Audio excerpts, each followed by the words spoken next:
Agree अड्डा 24/7 YouTube channel में स्टूडेंटों का स्वागत है। कल अपने निमेटोलॉजी के अंदर निमेटोड्स यानी सूत्रकृमि के बारे में पढ़ा था। भी सूत्रकृमि क्या होता है, उसकी संरचना कैसी होती है और उसके कितने प्रकार के होते हैं, इनका वर्गीकरण भी पढ़ा था अपने दो प्रकार से। आज अपने पढ़ेंगे भी सूत्रकृमियों से फसलों में कौन कौन से रोग होते हैं। तो आज अपने पहला हेडिंग डालो भी सूत्रकृमियों से फसलों में होने वाले रोग। अपने बात करें भी पहला सूत्रकृमि है वो उसकी खोज कब की गई थी और किसने की थी। तो मैं आपको बता दूं भी पहला सूत्रकृमि है वो 1743 के अंदर इंग्लैंड के अंदर एक निदम नामक के वैज्ञानिक थे, उन्होंने खोज की थी। वो गेहूं का ईयर कोकल या बीज गांठ रोग होता है ना, वो एग्यूनाटिटिसाई के द्वारा होता है। तो पहला सूत्रकृमि है वो गेहूं के खेत के अंदर खोजा गया था। किसने खोजा था? निदम नामक वैज्ञानिक ने। तो पहले हेडिंग डालो प्रथम पादप परजीवी सूत्रकृमि। प्रथम पादप परजीवी सूत्रकृमि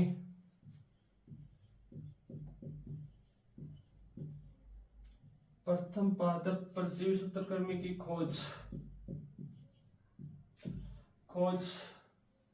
तो अपने बात करें तो किसने की थी?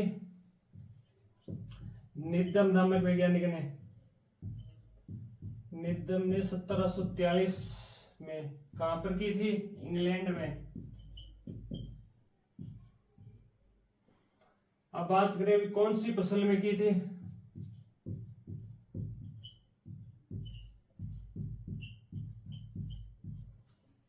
गेहूं में बीज गांठ सूत्रकृमि।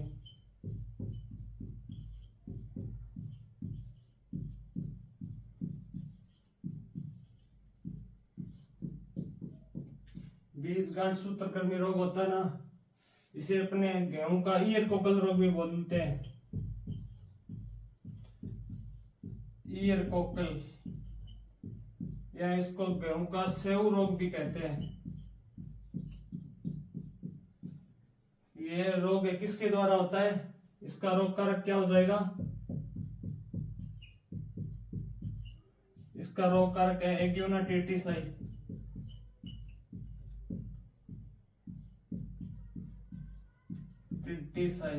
एग्यूनाटिटिसाई। तो अपने बात करें भी प्रथम पादप परजीवी सूत्रकृमि है वो कौन सी फसल में खोजा गया था? गेहूं की फसल में। गेहूं की फसल में कौन सा रोग था पहला सूत्रकृमि के द्वारा खोजा गया था? वो था गेहूं का बीज गांठ सूत्रकृमि या ईयर कोकल, इसे गेहूं का सेव रोग भी कहते हैं। तो प्रथम पादप परजीवी सूत्रकृमि कौन सा था? एग्यूनाटिटिसाई की खोज की गई थी। किसने की थी? निदम नामक वैज्ञानिक ने 1743 में। कहां पर की थी? इंग्लैंड के अंदर। तो ये बहुत बार एग्जाम में पूछा गया क्वेश्चन है, इस चीज को थोड़ा ध्यान में रखना। अगला बात करें अपने मूल गांठ सूत्रकृमि। मूल गांठ सूत्रकृमि अपने फसलों में जो मूल गांठ सूत्रकृमि रोग होता है उसका रोग कारक कौन सा सूत्रकृमि होगा? सूत्रकृमि होगा मेलिडोगाइनी।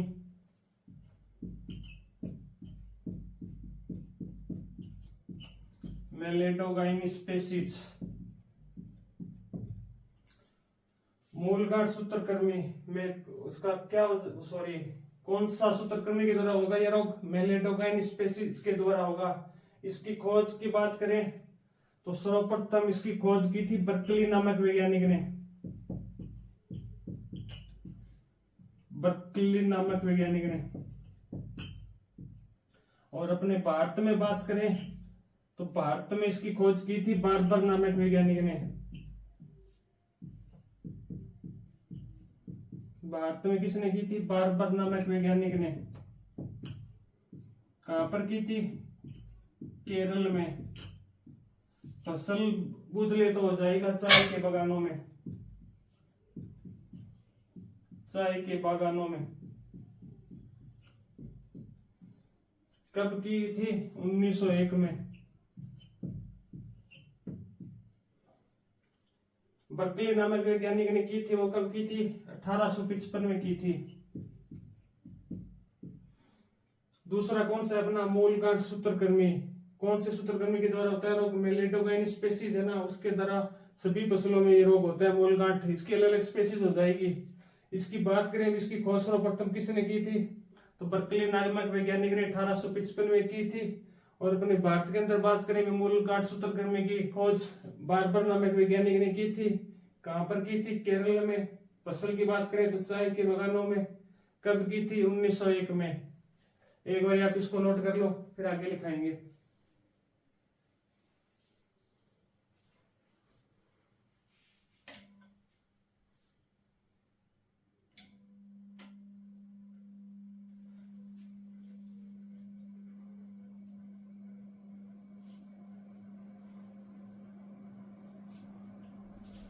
प्रथम पादप प्रजि सूत्रकृमि कौन सा था? एग्यूनाटिसाई।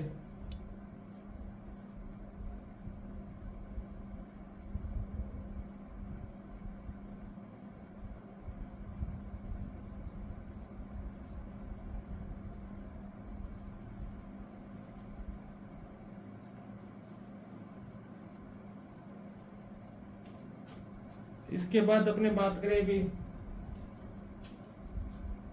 आलू में सुनहरा पुट्टी सूत्रकृमि।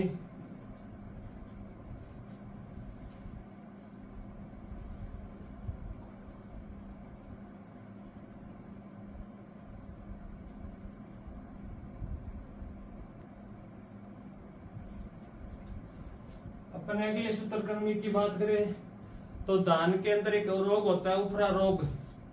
उसकी खोज किसने की थी? बटलर नामक वैज्ञानिक ने। अगला लिखो धान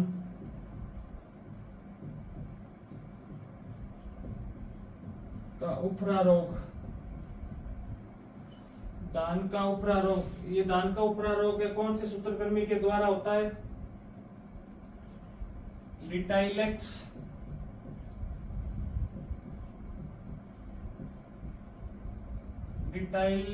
एंग्यूस्टाइकस सूत्रकृमि के द्वारा होता है। डिटाइलेक्स एंग्यूस्टस सूत्रकृमि के द्वारा होता है। खोज की बात करें तो इसकी खोज की थी बटलर नामक वैज्ञानिक ने। बटलर नामक वैज्ञानिक ने इसकी खोज की। बात करें कब की थी खोज? तो 1913 के अंदर की थी। 1913 में। इसके बाद अपन बात करें, एक होता है श्वेत कली रोग। श्वेत कली रोग जिसे अपने व्हाइट टिप बोलते हैं। व्हाइट टिप, इसकी खोज की थी दस्तूर नामक वैज्ञानिक ने। दस्तूर नामक वैज्ञानिक ने इसकी खोज की थी। श्वेत कली या व्हाइट टिप रोग है, ये बात करें भी कौन से सूत्रकृमि के द्वारा होता है? तो ये होता है फेलोकोइडस। फेलोकोइडस स्पेसीज सूत्रकृमि के द्वारा होता है। फेलोकोइडस स्पेसीज सूत्रकृमि के द्वारा होता है। ये श्वेत कली या व्हाइट टिप रोग है। इसकी खोज करें तो दस्तूर नामक वैज्ञानिक ने 1961 में की थी। ये इसका रोग कारक हो जाएगा वो फेलोकोइडस स्पेसीज सूत्रकृमि होता है।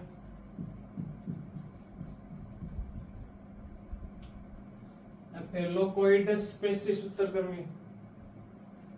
ये जो मैंने आपको चारों लिखाए ना, ये एग्जाम में हर बार पूछे गए हैं। कभी कौन सा क्वेश्चन पूछ लिया, कभी कौन सा एग्जाम में पूछा गया है।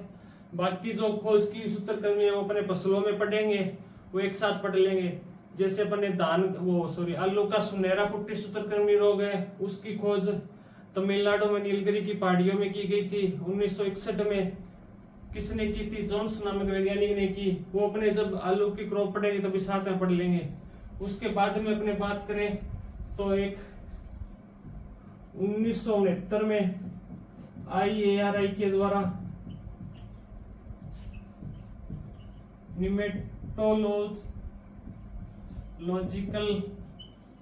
निमेटोलॉजिकल सोसाइटी ऑफ इंडिया की स्थापना हुई थी।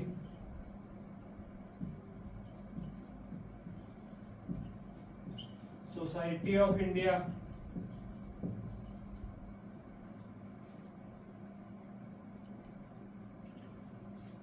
कब है? 1969 में IARI द्वारा, इंडियन एग्रीकल्चर रिसर्च इंस्टीट्यूट के द्वारा ना नेमेटोलॉजिकल सोसाइटी ऑफ इंडिया की स्थापना की गई थी, society of India.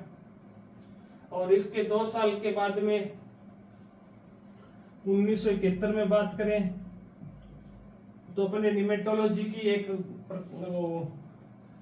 Indian journal of निमेटोलॉजी का प्रकाशन हुआ था, एक बुक होती है, उसका प्रकाशन किया गया था 1971 में। उसको भी लिख ले कि और एग्जाम में पूछी गई है। इंडियन जर्नल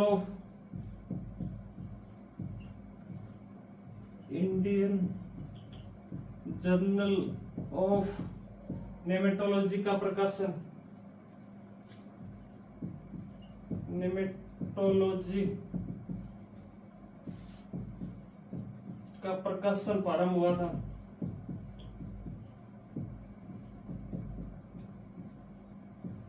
कब प्रारंभ हुआ था? 1971 में, यानी 1969 में तो IR के द्वारा निमेटोलॉजिकल सोसाइटी ऑफ इंडिया की स्थापना हुई। इसके 2 साल बाद इंडियन जर्नल ऑफ निमेटोलॉजी का प्रकाशन हुआ था।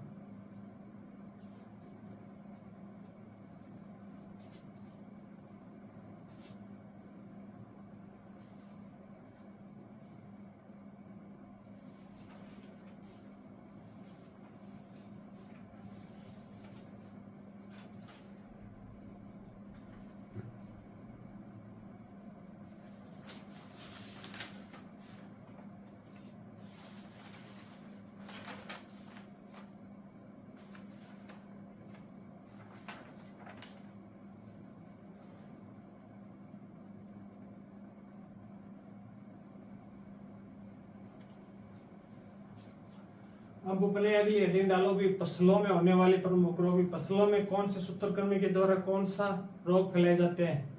इससे पहले मैं आपको 1-2 पॉइंट बता दूं। कल एक स्टूडेंट ने कमेंट में किया था सर ट्राइकोड्रामा और ट्राइकोग्रामा और स्यूडोमोनास फ्लोरोसेंस ये क्या होते हैं। ट्राइकोग्रामा कीट है या कवक है, उसके बारे में उसने पूछा था। थोड़ा उस पर अपने चर्चा कर लेते हैं। पहला तो है, एक होता है ट्राइकोग्रामा, पहले ट्राइकोडर्मा लिख लो, ट्राइकोडर्मा। दूसरा होता है अपने ट्राइकोग्रामा,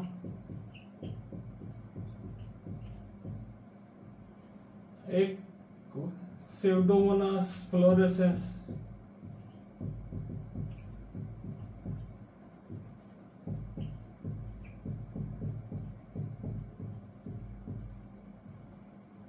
कल एक स्टूडेंट ने इन तीनों के बारे में पूछा था।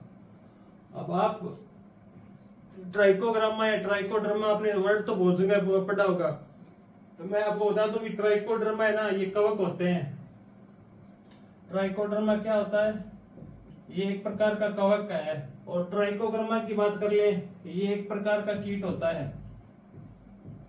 और स्यूडोमोनास फ्लोरोसेंस है, ये जीवाणु है।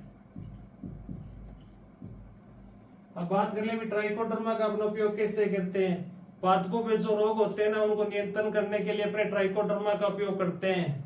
इसको अपने क्या है कि बीजोपचार भी कर सकते हैं और खड़ी फसल में भी छिड़काव कर सकते हैं। तो ये ट्राइकोडर्मा कवक है, इसका क्या काम करते हैं अपने पादप रोग के नियंत्रण में। और ट्राइकोग्रामा ये क्या है? कीट है। इसका उपयोग कहाँ करते हैं? अपने लेपिडोप्टेरा गण के जो कीट होते हैं ना, उनके अंड प्रिजर्व के रूप में उपयोग किया जाता है। ट्राइकोग्रामा कीट, इसका उपयोग कहाँ करते हैं? लेपिडोप्टेरा गण के कीटों में।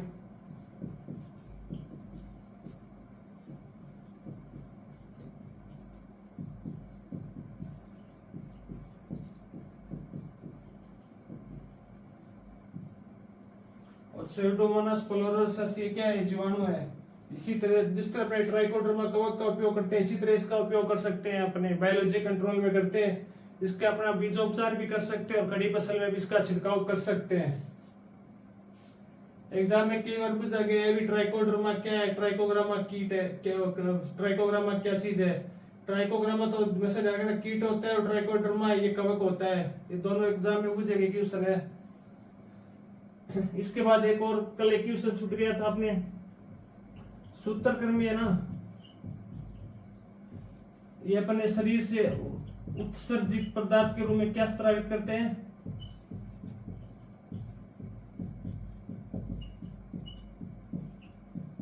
अमोनिया गैस स्रावित करते हैं।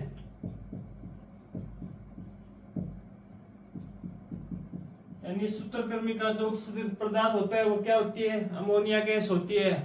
जिस तरह कीटों के अंदर जो स्थलीय कीट होते हैं वो तो क्या करते हैं? यूरिक अम्ल का करते हैं, और जो जलीय कीट होते हैं वो अमोनिया का करते हैं। उसी तरह जो सूत्रकृमि है उत्सर्जित पदार्थ क्या होती है? अमोनिया गैस होती है। नोट कर लो एक बार इसको।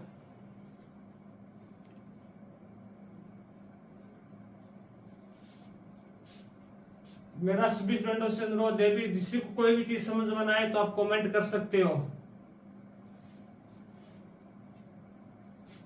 ट्राइकोडर्मा और ट्राइकोग्रामा, इनका उपयोग है वो जैविक नियंत्रण यानी बायोलॉजी कंट्रोल में इनका उपयोग करते हैं। तीनों का जैविक नियंत्रण में उपयोग किया जाता है।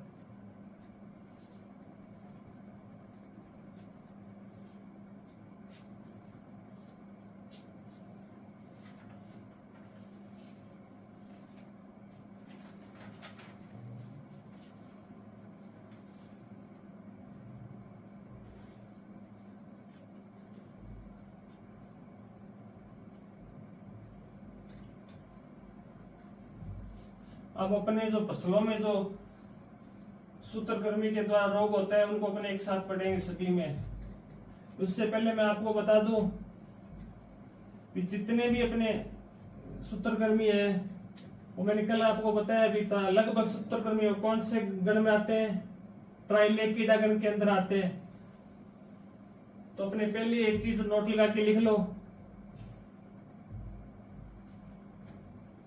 अपने क्या है कि जितने भी इनके वर्ग है ना, गण हो गया, वर्ग हो गया, संघ हो गया, फाइलम, ये चीजें मैं आपको एक साथ ही लिखा रहा हूँ सभी कीटों का।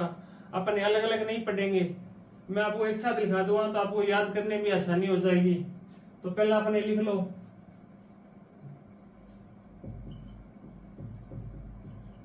मूलगांठ सूत्रकृमि,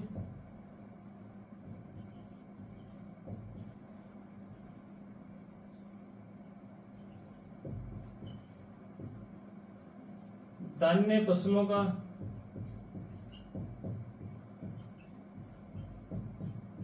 पुट्टी सूत्रकृमि, मूलगांठ सूत्रकृमि, धान्य फसलों का पुट्टी सूत्रकृमि और आलू का सुनहरा सूत्रकृमि।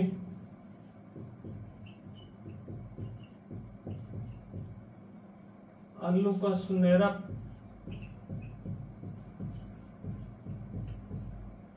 पुट्टी सूत्रकृमि। जितनी भी फसलों में जो अपने मूलगांठ रोग होते हैं ना, जितनी भी फसलों में, धान्य फसलों में पुट्टी सूत्रकृमि से अपने मोलिया रोग भी बोलते हैं। गेहूं में मोलिया रोग हो, चाहे जौ में मोलिया रोग हो, चाहे आलू का सुनहरा पुट्टी सूत्रकृमि हो जाए, जितने भी मूलगांठ सूत्रकृमि है इन सभी का अपने वर्ग गण है और जो कुल है ना वो तीनों का सेम ही रहेगा। तो इन तीनों का वर्ग तो हो जाएगा।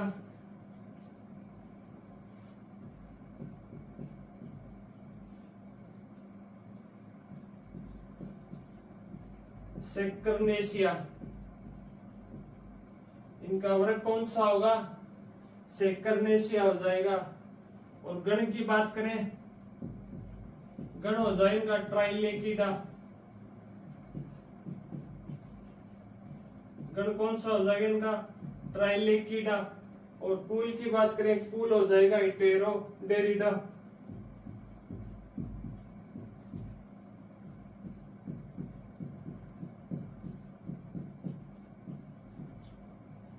हेटेरोडेरिडा, हेटेरोडेरिडा। जितने भी मूलगांठ सूत्रकृमि है ना सभी फसलों में, सभी धान्य फसलों से, गेहूं हो चाहे जौ, उसमें मूल्य पुट्टी सूत्रकृमि है या आलू का सुनहरा सूत्रकृमि है, इन सभी की जितनी भी प्रजाति है ना अलग अलग फसलों की, उन सभी का वर्ग क्या रहेगा? सेकर्नेशिया रहेगा। गण है वो ट्राइलेकिडा में आएगा। कुल है वो इनका क्या रहेगा? हेटेरोडेरिडा रहेगा। अपने ये रोग अलग अलग फसलों में अलग अलग पढ़ेंगे, पर मैं आपको बार बार नहीं लिखाऊंगा, आपको एक साथ लिखा है, याद करने भी आसानी हो जाएगी। इसके अलावा अपने बात करें, मैं कल मैंने एक चीज लिखाई थी, नोट लगा के लिख लेना। ये ट्राइलेकिडा गण में जितने भी है ना अधिकांश सूत्रकृमि है वो ट्राइलेकिडा के अंदर आते हैं। एक दो सूत्रकृमि है जो का अलग प्रोलेटिकिडा होगा, बाकी जितने भी सूत्रकृमि है ना वो सभी ट्राइलेकिडा में आएगा। तीन तो अपने ये हो जाएंगे। इसके बाद अपने प्रमुख रोग की बात करें तो गेहूं का ईयर कोकल रोग है, वो भी ट्राइलेकिडा गण के अंदर आएगा। गेहूं का ईयर कोकल। उसके बाद अपने बात करेंगे नींबू का सूत्रकृमि है, वो भी ट्राइलेकिडा के अंदर आएगा।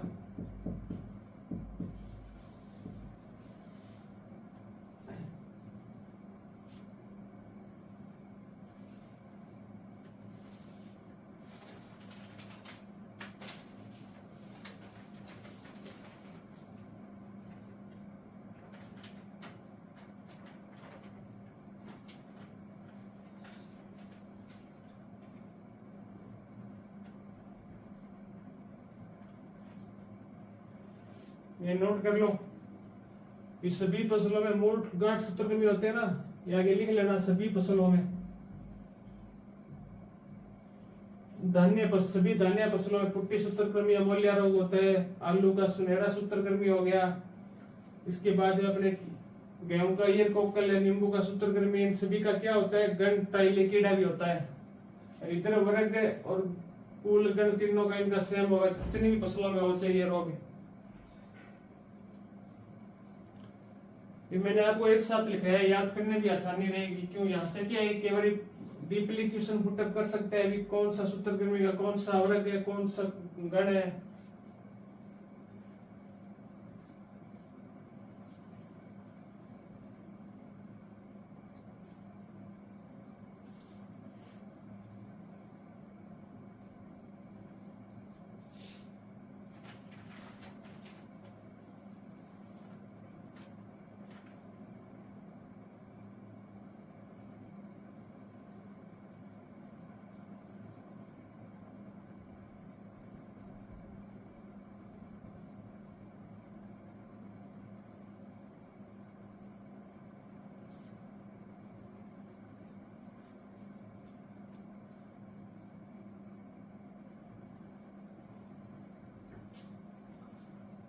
अब अपने पहला पढ़ेंगे मूल गांठ सूत्रकृमि यानी रूट नोट निमेटोड्स।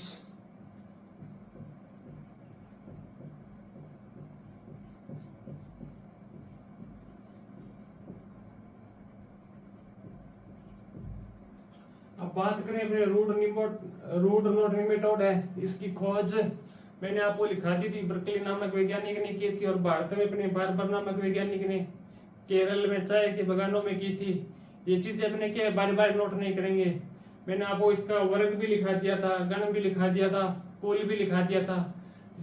मूल गांठ सूत्रकृमि हो गया, अपने आलू का सुनहरा हो गया, धान्य फसलों का मोलिया रोग हो गया, ये सभी सिकरनेसिया वर्ग के अंदर आते हैं। कुल गण की बात करें तो इनका गण हो जाएगा ट्राइलेकिडा। ये चीजें अपने क्या है कि बारी बारी नोट नहीं करेंगे। तो इसके अंदर अपने अगली लाइन लिखो भी मूल गांठ सूत्रकृमि है, इसका साइंटिफिक नाम क्या होता है। ये मूल गांठ सूत्रकृमि फसलों में रोग फैलाता है, इसका साइंटिफिक नाम की बात करें तो हो जाएगा मेलिडोनोगाइडी। मेलिडोगाइनी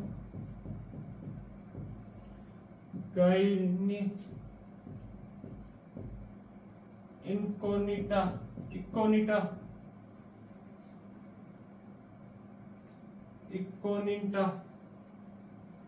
मेलिडोगाइनी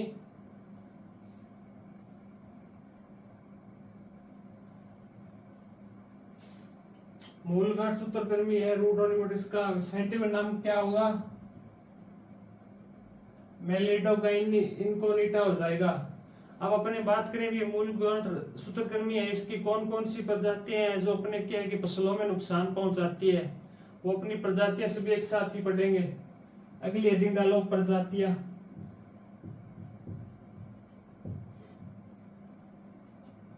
अपनी पहली प्रजाति की बात करें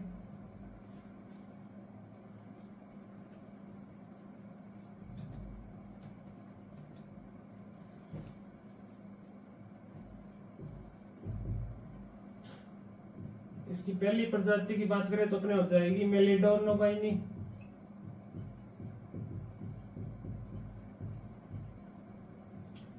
मेलिडोगाइनी एप्ला। ये जो मेलिडोगाइनी एप्ला प्रजाति है इसकी ये शीतोष्ण क्षेत्रों में क्या है भी मूल गांठ सूत्रकृमि को फैलाती है। कौन से क्षेत्रों में फैलाती है? शीतोष्ण क्षेत्रों में।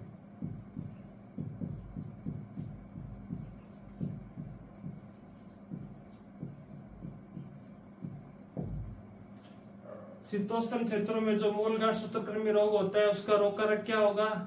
मेलिडोगाइनी एप्ला होगा। ये एग्जाम में पूछा गया क्वेश्चन है, एओ के अंदर पूछा गया था। ये भी मेलिडोगाइनी की कौन सी स्पीसीज है वो शीतोष्ण क्षेत्रों में रोग फैलाती है मूल गांठ सूत्रकृमि, तो मेलिडोगाइनी एप्ला हो जाएगा। उसके बाद अपने अगले प्रजाति की बात करें,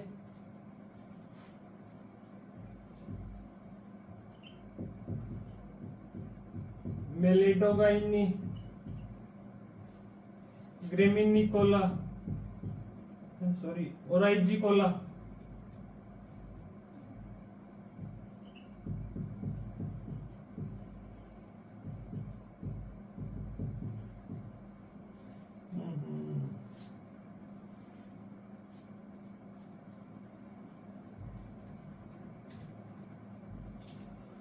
मेलिडोगाइनी ग्रेमिनिकोला, सॉरी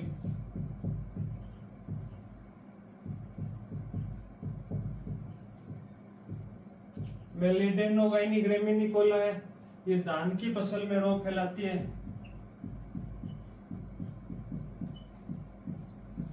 धान की फसल में जो मूल गांठ सूत्रकृमि होता है उसका रोगकारक क्या होगा? मेलिडोगाइनी ग्रेमिनिकोला। उसके बाद हमने अगली प्रजाति की बात करें, मेलिडोगाइनी प्रजाति हो जाएगी ब्रेविकोडा। मेलिडोगाइनी ब्रेविकोडा ये चाय के बागानों में, चाय की फसल में नुकसान रोग फैलाती है। भी अपने बात करें भी चाय की फसल में जो मूल गांठ सूत्रकृमि है वो कौन से मूल गांठ सूत्रकृमि के द्वारा होता है? मेलिडोगाइनी ब्रेविकोडा के द्वारा होता है। इसके बाद हमने अगली प्रजाति की बात करें तो मेलिडोगाइनी इंडिका। ये नींबू वर्गीय फसलों में, जो नींबू वर्गीय फसलों में मूल गांठ सूत्रकृमि होता है ना, वो होता है मेलिडोगाइनी इंडिका के द्वारा फैलता है। इसके बाद हमने एक प्रजाति और है जो इसके अंदर मुख्य है, वो है मेलिडोगाइनी जावानिका। मेलिडोगाइनी जावानिका ये 5 प्रजातियां है मूल गांठ सूत्रकृमि की जो क्या है कि फसलों में अपने प्रमुख रोग फैलाती है। तो अपने इन सभी प्रजातियों का वर्ग बूझ ले, गण बूझ ले या ऑर्डर बूझ ले, कुछ भी बूझ लेना, सारी चीजें क्या होगी मैंने आपको पहले ही लिखाया था वो सेम ही रहेगी। तो अभी अपने एक साथ पढ़ रहे हैं, सारा आपके याद करने भी आसानी हो जाएगी।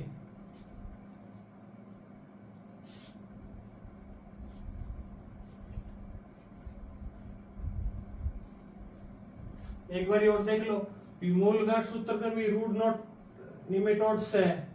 इसकी खोज किसने की थी? सर्वप्रथम बर्कली नामक वैज्ञानिक ने की थी 1855 में। इसके बाद अपने बात करें भारत में इसकी खोज किसने की थी? बार्बर नामक वैज्ञानिक ने। इसके वर्ग की बात करें तो ये सिकर्नेसिया वर्ग के अंदर आता है।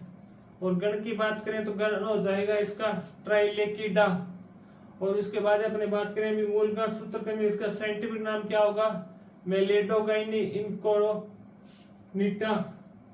इसके बाद इसकी अपने प्रजातियों की बात करें तो मेलिडोगाइनी एप्ला है, वो तो शीतोष्ण क्षेत्रों में जो मूल गांठ सूत्रकृमि होता है उसका रोगकारक है। इसके बाद अपने बात करें भी मेलिडोगाइनी ग्रेमिनिकोला है, वो धान की फसल में। इसी तरह ब्रेविकोडा है, वो चाय की फसल में। इंडिका है, वो नींबू वर्गीय फसलों में। और इसकी एक मुख्य प्रजाति और है जावानिका। इसके बाद अपने बात करें भी जो मूल गांठ सूत्रकृमि है इसका नर है वो तो अपने धागाकार होता है और इसमें वर्षा होती है वो अनुपस्थित होती है। वर्षा क्या होती है? अनुपस्थित। वर्षा क्या होती है मैंने आपको जो अपने कल पढ़ा था आपको बताया भी था कि नर के अंदर क्या है भी पीछे गुद्दा के भाग लास्ट भाग में जो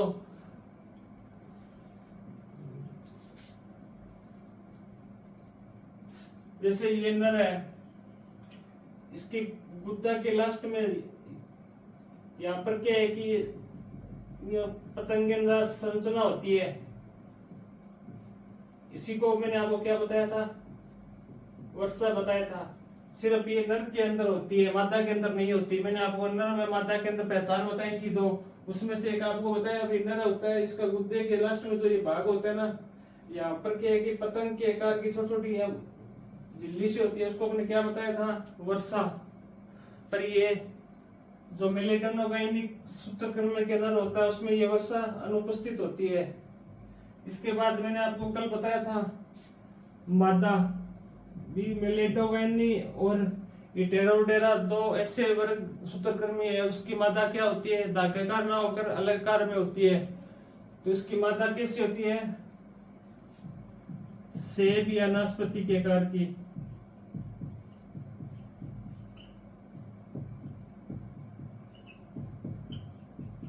ये आपकी याद हो, ये चीजें मेरी कल आपको पढ़ाई हुई है, फिर भी आप एक बार नोट कर लो। ये जो मादा है ना, यहाँ से क्वेश्चन पुट ऑफ होने की चांस ज्यादा रहता है, क्योंकि टेरोडेरा और मेलिडोगाइन है ना, इसके अंदर मादा के दोनों में अलग अलग आकार की होती है, गोलाकार न होकर, सॉरी धागाकार न होकर। एक बार आप इसको नोट कर लो, फिर आगे पढ़ेंगे।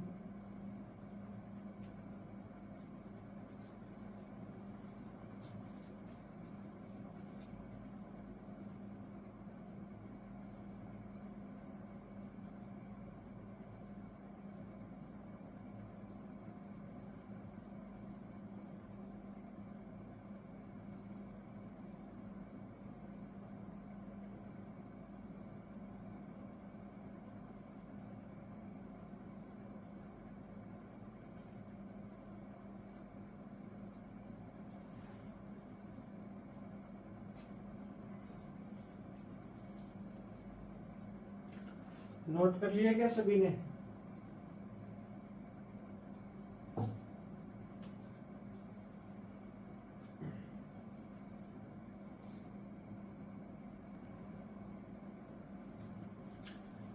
इसके बाद अपने मेलेडोगाइन सूत्रक्रम में होता है। इसके जीवन चक्र की बात करें तो इसका जीवन चक्र है वो 25 दिन का होता है।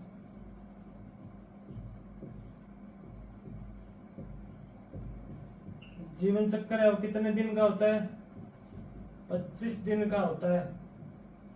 पर शीतकाल में अपने इस जीवन चक्र की बात करें,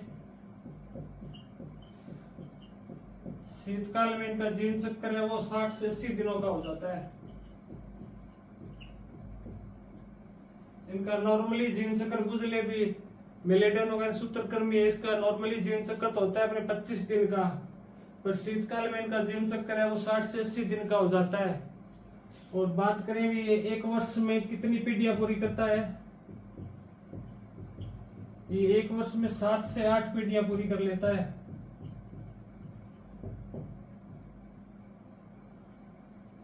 और इसमें जनन की बात करें तो इसमें अलैंगिक जनन होता है। सूत्रक्रमी की मेलिडोनोगाइनी स्पीशीज है, उसमें जनन कौन सा होता है, अलैंगिक या अनिषेक जनन। अलैंगिक या अनिषेक जनन होता है। इसके बाद अपने बात करें भी इसके आक्रमण है, कौन सी अवस्था पर क्या है कि मेलिडोनोगाइन सूत्रक्रमी आक्रमण करता है। ये कल मैंने आपको बताया भी था, जुवेनाइल सेकंड है, अधिकतर यही पादपों में रोग फैलाती है। तो लिख लो आक्रमण अवस्था।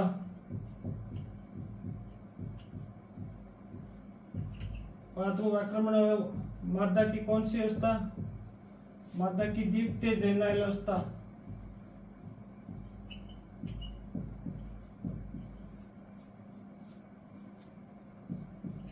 द्वितीय जुवेनाइल यानी J2 अवस्था होती है, वही पादपों में क्या करती है, आक्रमण करती है।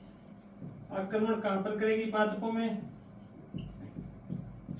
जड़ों में करेगी। ये तो अपने को पता ही है, मेले मूल गांठ सूत्रक्रमी ये जड़ों के अंदर होता है, तो आक्रमण कहां पर करेगी, जड़ों में करेगी। इसके बाद बात करें भी, ये जो मादा है ना मूलगांठ सूत्रकृमि की, ये अपने अंडे है ना, ये रेपल ग्रंथियों के द्वारा स्रावित एक गाढ़ा द्रव होता है, उसके अंदर ये अंडे देती है। नोट लगा के लिखो ये लाइन, मोस्ट इंपोर्टेंट लाइन है ये।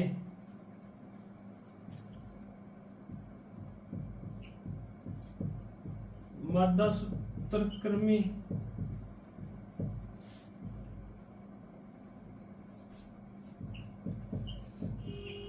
रेपल ग्रंथियों द्वारा स्रावित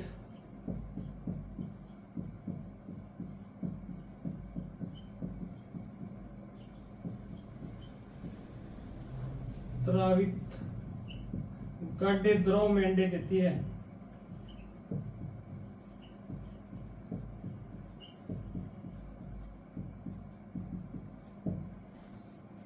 मेरे को एक बात तो, कल मैंने आपको जीवन चक्र की अवस्थाएं बताई थी। सूत्रकृमि में कितनी अवस्था होती है, इसके अंदर 6 अवस्था होती है। उसमें से अंडा, अंडे के बाद में जुवेनाइल की कितनी अवस्था होगी, 4, फिर वयस्क, वयस्क से वापिस अंडा। इस तरह इसका जीवन चक्र है वह 6 अवस्थाओं में पूर्ण होता है। पर जुवेनाइल की 4 अवस्था होती है, उसका मैंने मतलब बताया कि क्या मतलब होगा भी। सूत्रकृमि अपने जीवन चक्र में कितनी बार निमोचन करता है,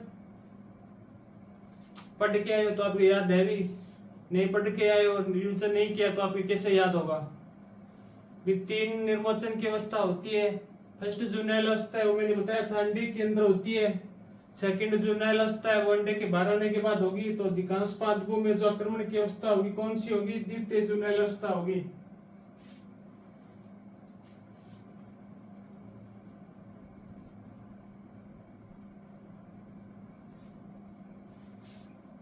अब इसके नियंत्रण की बात करें तो जैविक नियंत्रण में अपने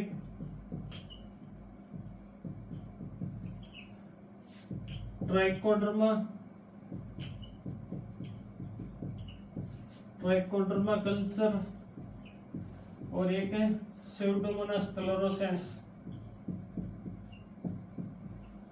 पिछली बार एग्जाम में पूछा गया था स्यूडोमोनास फ्लोरोसेंस।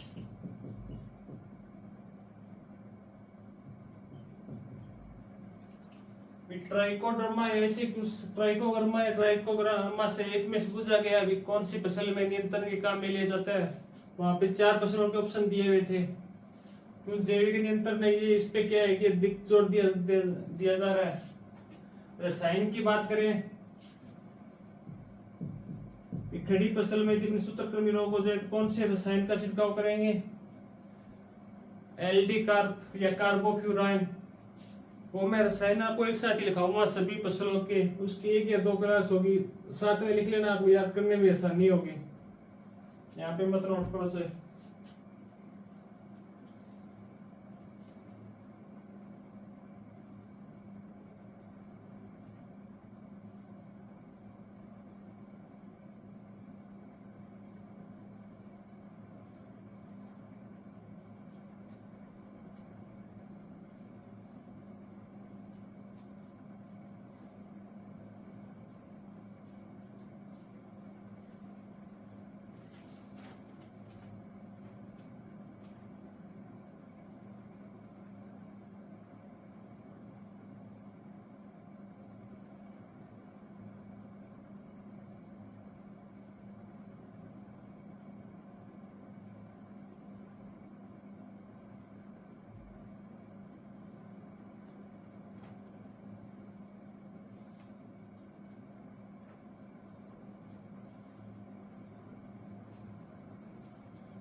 दूसरा सूत्रकृमि अपना वो लिखो,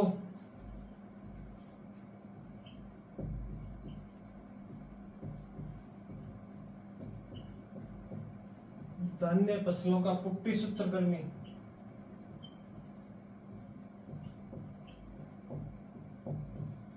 या सीरियल क्रॉप,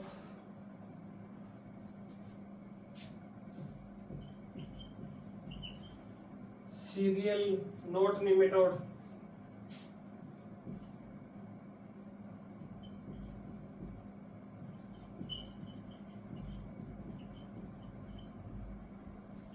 धान्य फसलों का पुष्टि सूत्रकृमि या सीरियल नोट निमेटोड्स, इसकी खोज की बात करें तो अपने इसकी खोज की थी कोवन नामक वैज्ञानिक ने।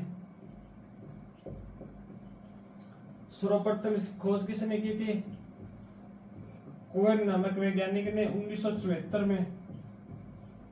कहां पर की थी? जर्मनी में।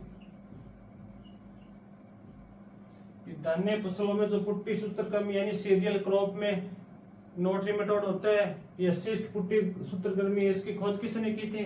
कोवन नामक वैज्ञानिक ने। कब की थी? 1974 में। कहां पर की थी? जर्मनी में। और अपने भारत में बात करें भी, भारत में की थी इसकी वासुदेव नामक वैज्ञानिक ने। वासुदेव राजस्थान में की थी अपने। राजस्थान में बात करें तो अपने कहां पर? सीकर में। सीकर में पूछ लिया कहां पर? नीम का थाना। नीम का थाना। वासुदेव ने इस रोग को क्या कहा था? मोल्या रोग। मोल्या रोग। कोवन ने तो कहा भी धान्य फसलों का पुष्टि सूत्रकृमि, लेकिन अपने वासुदेव उन्होंने राजस्थान में खोज की थी, दूसरे ने इस रोग को क्या नाम दिया था? मोल्या रोग नाम दिया था। इसका रोग कारक क्या हो जाएगा? भी धान्य फसलों का पुष्टि सूत्रकृमि हो जाए मोल्या रोग हो, इसका रोग कारक होगा टेरोडेरा एवेनी। रोग कारक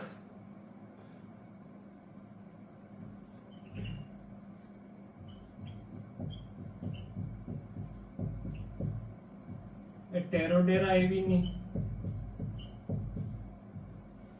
रोग कारक क्या हो जाएगा इसका? टेरोडेरा एवेनी। वैसे ही अपने इसके वर्ग गण या कुल की बात करेंगे, मैंने आपको पहले लिखाया था कि धान्य फसलों का पुष्टि सूत्रकृमि हो, चाहे मूल गांठ का सूत्रकृमि हो, चाहे आलू का सुनहरा सूत्र पुष्टि सूत्रकृमि हो, इनका गण का बात करें तो गण हो जाएगा ट्राइलेकिडा। वर्ग की बात करें तो हो जाएगा सिकरनेशिया। ये चीजें मैंने आपको पहले लिखा दी। अब इसका रोग कारक क्या है? टेरोडेरा एविनी। ये टेरोडेरा एविनी प्रजाति है, ये किस में रोग फैलाती है? धान्य फसलों में। जितनी भी धान्य फसल है, जैसे गेहूं का मोल्या रोग हो गया, या जौ का मोल्या रोग हो गया, या धान्य फसलों यानी गेहूं का पुष्टि सूत्रकृमि हो गया, इसी को पुष्टि सूत्रकृमि को अपने क्या बोलेंगे? मोल्या रोग कहते हैं। तो जितनी भी धान्य फसल है उसमें पुष्टि सूत्रकृमि नाम आ जाए, चाहे मोल्या रोग नाम आ जाए, उसका रोग कारक क्या होगा? टेरोडेरा एविनी होगा। इसके अलावा अपने बात करें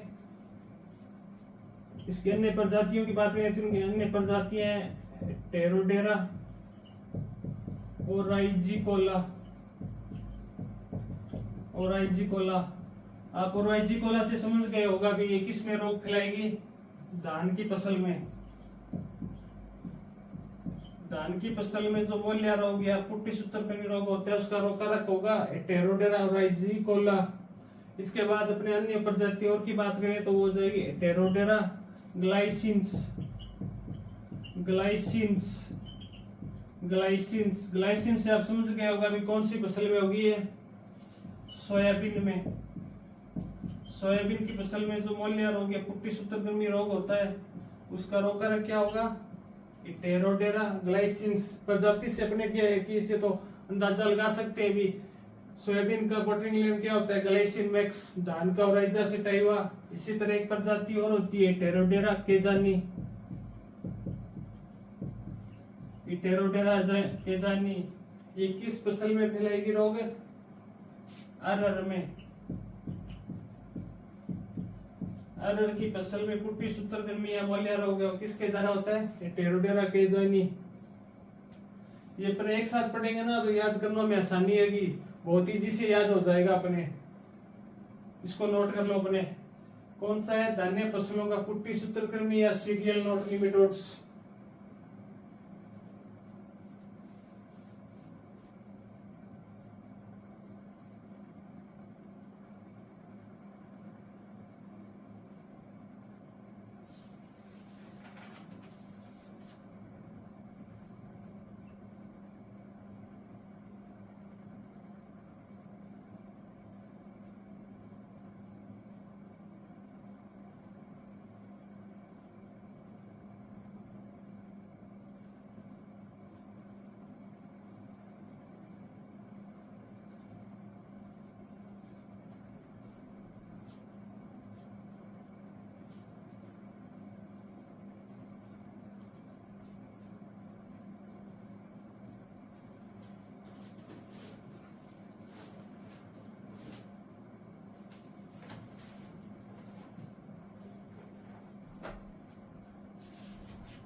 धान्य फसलों का पुष्टि सूत्रकृमि या मूल्य रोग है।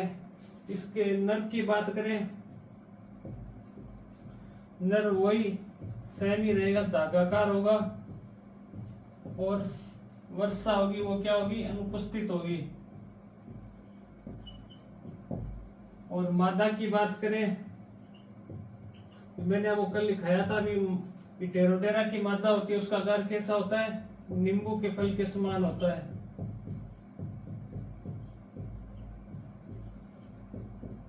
नींबू के फल के आकार की होती है। इसके बात करें अपने धान्य पुष्टि सूत्रकृमि होता है। इसके अंडे का स्फुटन है ना, वो पसली पादपों के जड़ों के द्वारा जो साइन स्त्रावित होता है, उन साइनों के द्वारा होता है। ये चीज नोट लगा के लिखना।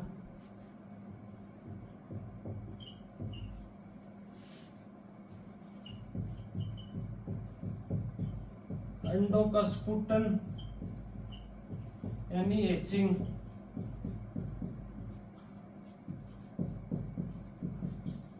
पोषक फसलों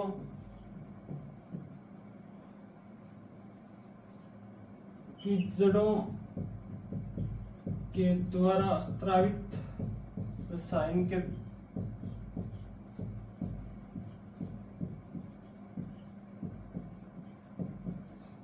कहने का मतलब है भी जो टेरोडेरा या मेलेडोन सूत्रकृमि, सॉरी टेरोडेरा एविनी की जो मादा होती है ना सूत्रकृमि की, वो अंडा देने के बाद में इस अंडों का स्फुटन है ना, पोषक फसलों के द्वारा जो रसायन स्त्रावित होते हैं ना, उस रसायनों के संपर्क होने के आने के बाद ये अंडों का क्या होगा, स्फुटन या हैचिंग होगा। इतने अंडे क्या ऐसे ही पड़े रहेंगे जब तक उन फसलों को क्या है कि रसायन नहीं मिलेगा, पोषक फसलों की तरफ स्त्रावित जड़ों की तरफ रसायन होता है वो नहीं मिलेगा, तब तक अंडों का क्या स्फुटन या हैचिंग नहीं होगा।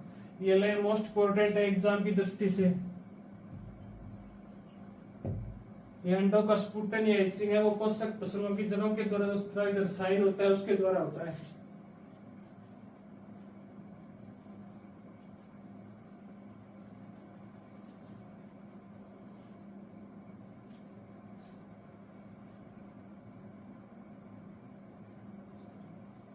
एक किस्म लिख लेना इसमें, जौं की प्रतिरोधी किस्म, मूल्य रोग की प्रतिरोधी किस्म है जौं की, वो है राजकिरण या RD 2035। ये दो किस्म है ना, ये एग्जाम में बहुत बार पूछी गई है। जौं की मूल्य रोग प्रतिरोधी किस्म कौन सी है, राजकिरण और RD 2035 है। राजकिरण का दूसरा नाम भी है RD 387 भी कहते हैं इसको। ये दो किस्म एग्जाम में अक्सर पूछी जाती है। इसके अलावा भी और है पर ये दो मुख्य है।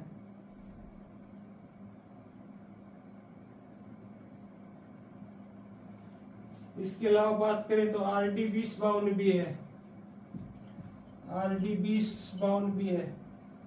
ये जो RD 2035 है ना, ये राजस्थान में सर्वाधिक क्षेत्रफल में बोई जाती है। जौ की किस्म राजस्थान में सर्वाधिक क्षेत्रफल में बोई जाती है ये किस्म, और पछेती किस्म भी है ये।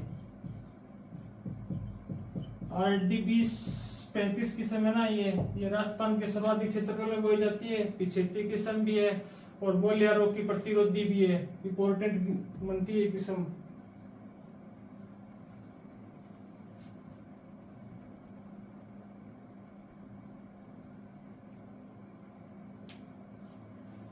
इसके अलावा अपने बात करें तो एक किस्म और है वो मूल्य रोग की प्रतिरोधी है, वो है RDB 1 जो लवणीय मृदा में लगाई जाती है। लवणीय मृदा में लगाई जाती है। अपने किस्में पढ़ेंगे तब आपको किस्में बहुत स्टैंडर्ड तरीके से कराऊंगा कि उस उनसे बाहर एक भी नहीं जाएगा।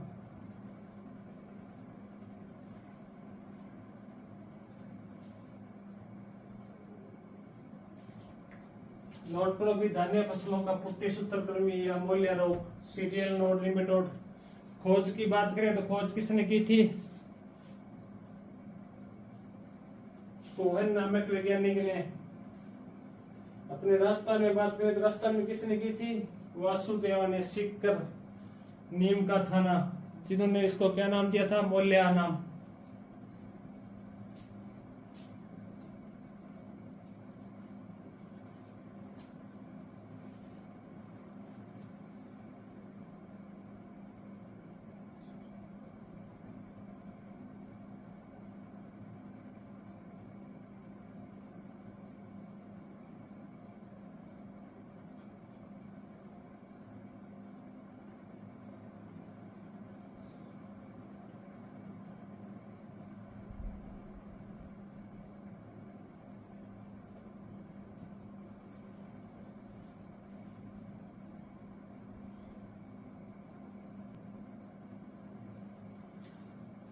अपने अगले सूत्रकृमि की बात करें, तीसरा सूत्रकृमि है आलू का सुनहरा पुट्टी सूत्रकृमि या गोल्डन सिस्ट निमेटोड।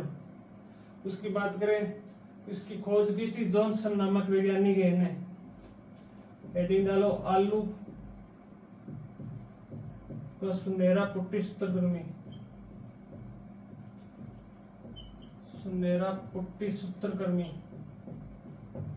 या गोल्डन सिस्ट निमेटोड। इंग्लिश में क्या बोलते हैं? Golden cyst nematode.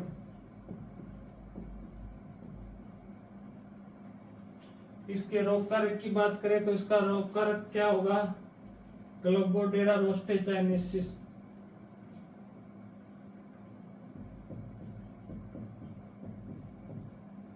ग्लोबोडेरा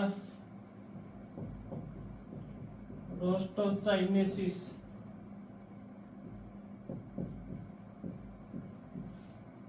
रोस्टोचाइनेसिस या बात करें ग्लोबोडेरा, ग्लोबोडेरा पालिडा।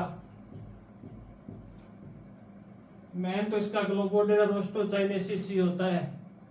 इसके बाद करें जो आलू का ये सुनहरा पुट्टी सूत्रकृमि है, इसकी खोज की बात करें, खोज इसकी सर्वप्रथम जोन्स नामक वैज्ञानिक ने की थी। जोन्स नामक वैज्ञानिक ने कहां पर की थी? अपने नीलगिरी की पहाड़ियां तमिलनाडु में, नीलगिरी की पहाड़ियां तमिलनाडु में। ये आलू का सुनहरा सूत्रकृमि रोग है ना, ये बहुत क्या है कि खतरनाक रूप से फैला था अपने नीलगिरी की पहाड़ियां तमिलनाडु में। तो ये क्या है कि एकमात्र ऐसा सूत्रकृमि रोग है जिस पर घरेलू पादप संगरोध लगा हुआ है।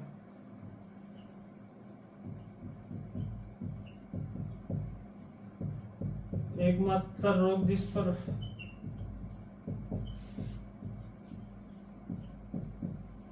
घरेलू पादप संगरोध लगा हुआ है, क्वारेंटाइन। इसके बाद बात करें जो ये आलू का सुनहरा सूत्रकृमि ये सोलेसी कुल की फसलों में सर्वाधिक रोग फैलाता है। सर्वाधिक आक्रमण है वो कौन सी फसलों पर होता है? सोलेसी कुल की फसलों पर। सोलेसी में बात करें तो आलू हो गया, टमाटर हो गया, बैंगन हो गया। इनमें क्या है कि इस रोग का आक्रमण सर्वाधिक होता है।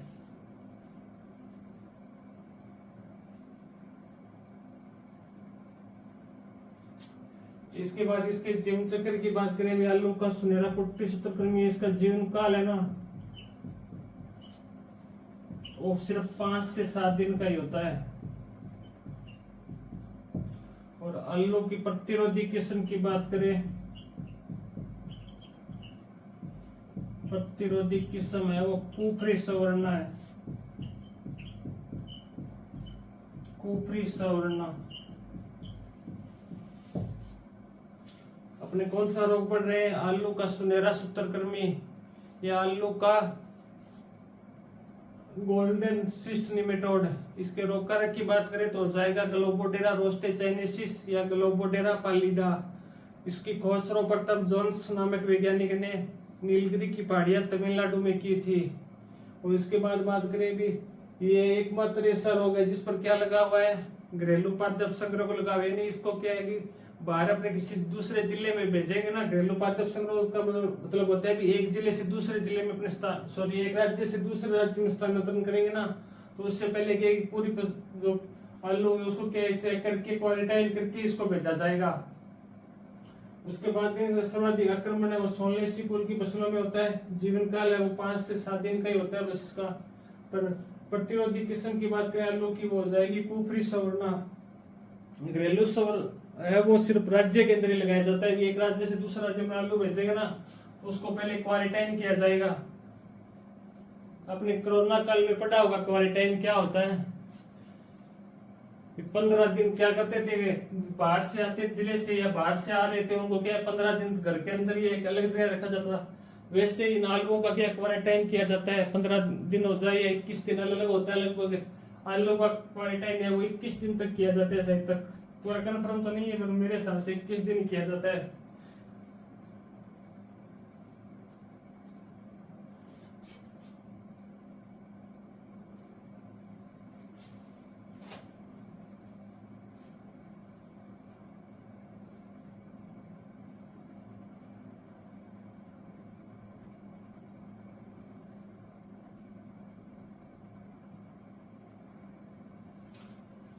खोज कब की थी लिख लेना, 1961 में की थी, 1961 में।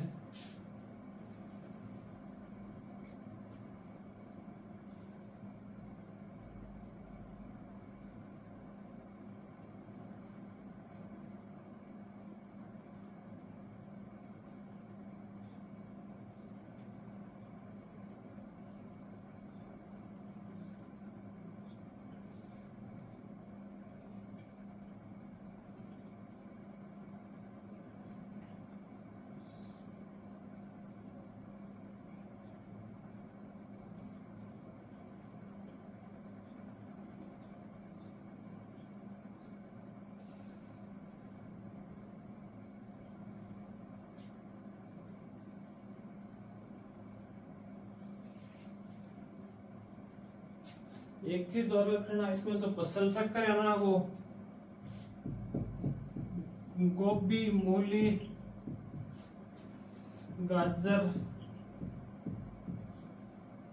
और सरसों के साथ बनाते हैं।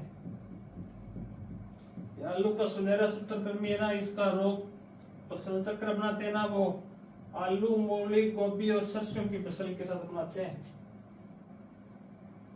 सॉरी, चुकंदर के साथ रहे, सरसों नहीं चुकंदर, चुकंदर के साथ क्या है, इसका फसल चक्र बनाते हैं।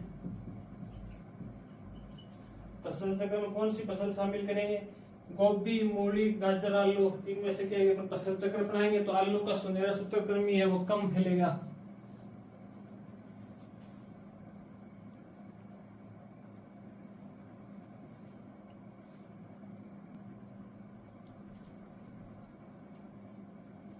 अगले सूत्रकृमि की बात करें तो अपने अगला सूत्रकृमि है रेनिफोरम सूत्रकृमि। रेनिफोरम सूत्रकृमि, रेनिफोरम सूत्रकृमि की खोज की बात करें, खोज की थी शेषाद्रि शिव कुमार ने।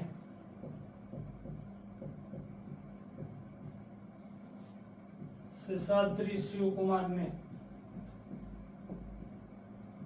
कौन सी फसल में की थी, कपास में, 1963 में की थी। सन याद रहे तो ठीक है, ना याद रहे जितने याद रहे, कौन सी फसल में की थी रेनिफोरम सूत्रकृमि, ये कपास में की थी, ये थोड़ा इंपॉर्टेंट है। किसने की थी, शेषाद्रि शिव कुमार ने की थी। इसके रोग कारक की बात करें तो रोग कारक हो जाएगा रोटाइलेकुलस रेनिफोर्मस। रोग कारक की बात में हो जाएगा रोटाइलेकुलस रेनिफोर्मस, रोटाइलेकुलस रेनिफोर्मिस।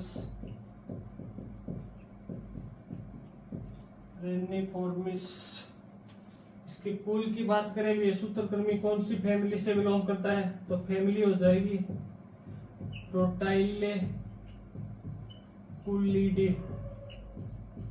रोटाइलेकुलिडी।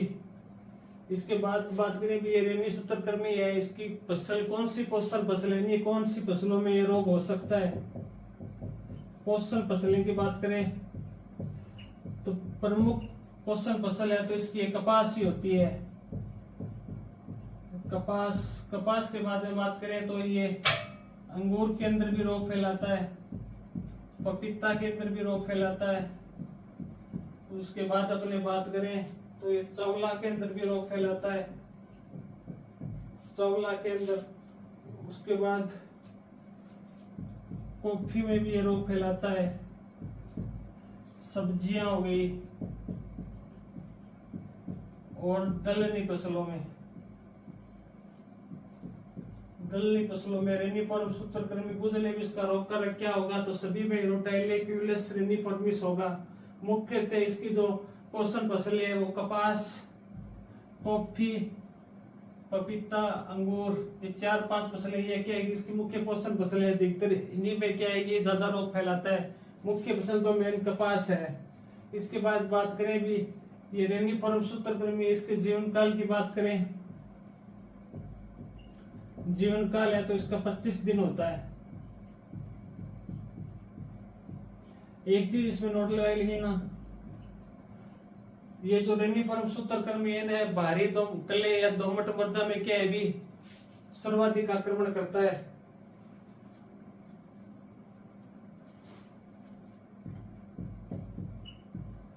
दोमट कले या भारी मृदा में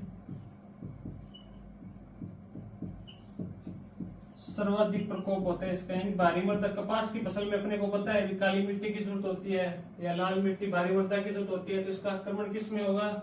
दोमट मृदा या भारी मृदा में सर्वाधिक प्रकोप होता है। ये एग्जाम में आया हुआ क्वेश्चन है।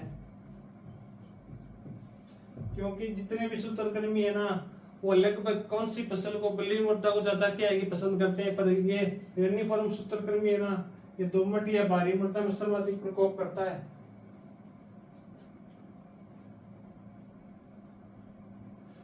और इसमें आक्रमण है वो अविकसित मादा होती है ना,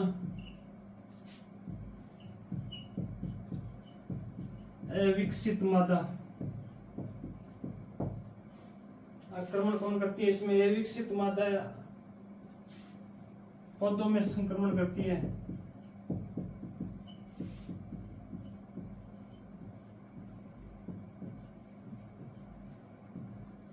पौधों में संक्रमण करती है और संक्रमित भाग में सहकोश का निर्माण होता है। संक्रमित भाग में सहकोश का निर्माण हो जाता है।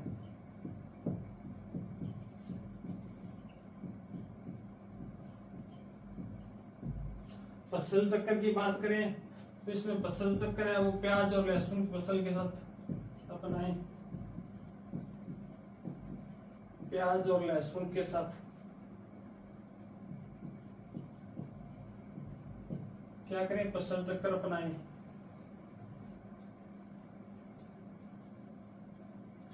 बायोलॉजी कंट्रोल पे लिख लेना ट्राइकोडर्मा कैंसर और स्यूडोमोनास फ्लोरिडेंस।